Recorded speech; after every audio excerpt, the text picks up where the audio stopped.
Tu culpabilises dès que tu manges, pas seulement après un craquage, même quand tu fais attention, même quand tu respectes ton plan, même quand tout le monde te dit tu exagères. Tu ne t'en rends même plus compte, c'est devenu un automatisme. Tu prends une bouchée et déjà une voix intérieure murmure. Est-ce que j'ai trop mangé? Je n'aurais pas dû prendre ça. Je vais le regretter. Mais cette voix, ce n'est pas toi. C'est ton conditionnement. Et tant que tu ne comprendras pas d'où elle vient, tu continueras à croire que c'est ta faute. Tu ne culpabilises pas parce que tu manges, tu culpabilises parce que tu as appris à avoir peur de ton propre plaisir. Bienvenue à toi dans cette toute nouvelle vidéo. Aujourd'hui, je vais te montrer pourquoi tu culpabilises à chaque fois que tu manges. Si cette vidéo, avant de poursuivre, si cette vidéo te plaît, n'hésite pas à la liker, à la commenter et aussi à la partager. Pense par la même occasion à t'abonner, ça me donne de la force pour continuer à te produire un maximum de contenu. Depuis des années, tu crois que cette culpabilité est un signe de conscience. Comme si se sentir mal, c'était la preuve qu'on fait attention. Mais non, la culpabilité alimentaire n'est pas une preuve de lucidité. C'est un reflet de peur. Depuis petite, on t'a appris à associer ton corps à la maîtrise. Ne mange pas trop, fais attention à ta ligne. Tu veux finir comme qui, toi? Le sucre, c'est mal. Et à force d'entendre ces phrases, ton cerveau a associé manger égale danger, se faire plaisir égale faute, avoir faim égale faiblesse. Alors, aujourd'hui, même quand tu fais les choses bien, ton cerveau ne peut pas s'empêcher d'avoir peur. Parce qu'il ne sait plus faire la différence entre se nourrir et se trahir. À chaque repas, il y a deux voix en toi. Celle de ton corps qui dit « j'ai faim » et celle de ton mental qui répond « attention ». Cette dualité, tu la ressens à chaque bouchée. Tu manges, mais tu ne profites pas. Tu mastiques, mais tu penses déjà à compenser. Tu veux te détendre, mais ton mental te tient en alerte. Ton système nerveux, lui, ne comprend plus. Manger devrait apaiser, mais toi, tu manges en état de tension. Résultat, ton corps associe la nourriture à une menace. Et plus tu culpabilises, plus tu renforces cette peur. C'est pour ça que ton poids, ton énergie et ton calme restent instables. Tu vis chaque repas comme une micro-bataille intérieure. Ce n'est pas ton assiette qui t'épuise, c'est la guerre émotionnelle qui l'entoure. C'est souvent à ce moment-là que les femmes que j'accompagne prennent conscience de la racine du problème. Elles n'ont pas peur de grossir, elles ont peur de se détendre. Et c'est exactement pour ça que j'ai créé l'audit MRE, une séance individuelle et personnalisée de 45 minutes où on t'aide à désactiver la culpabilité alimentaire et à reconstruire une relation sereine avec ton corps et la nourriture. Alors, si c'est quelque chose qui te parle, je t'invite à réserver ton appel en cliquant simplement sur le lien sous cette vidéo. Parenthèse fermée. La vérité, tu ne te bats pas contre la nourriture, tu te bats contre ton droit au plaisir. Tu crois que ton problème, c'est le sucre, le pain, le gras, mais non. Le vrai combat, c'est ton rapport à la permission. Tu ne t'autorises pas à recevoir sans donner, tu ne t'autorises pas à te détendre sans culpabiliser, tu ne t'autorises pas à te faire du bien sans payer ensuite. Tu ne culpabilises donc pas pour ce que tu manges, tu culpabilises pour ce que tu ressens en le faisant. Tu culpabilises d'avoir eu du plaisir. Et tant que tu resteras dans cette équation émotionnelle, plaisir égale faute,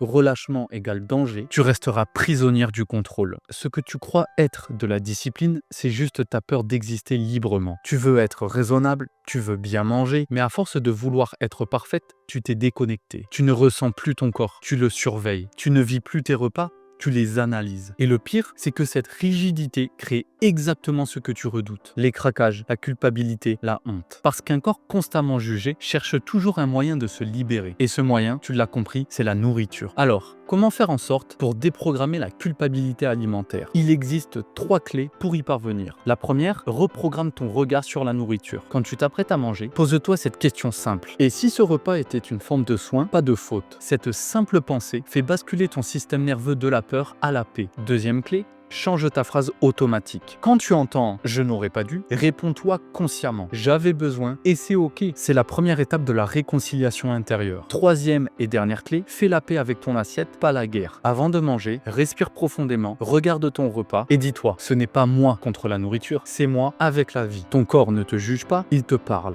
Et il te remerciera le jour où tu l'apprendras à l'écouter sans peur. Aujourd'hui, tu ne culpabilises pas parce que tu manques de contrôle, tu culpabilises parce qu'on t'a appris à craindre ton plaisir. Mais cette peur, tu peux la désactiver. Et c'est exactement ce que tu découvriras dans l'audit MRE. Parce qu'apprendre à te nourrir sans peur, c'est bien plus qu'un objectif alimentaire, c'est un acte de réconciliation avec toi-même.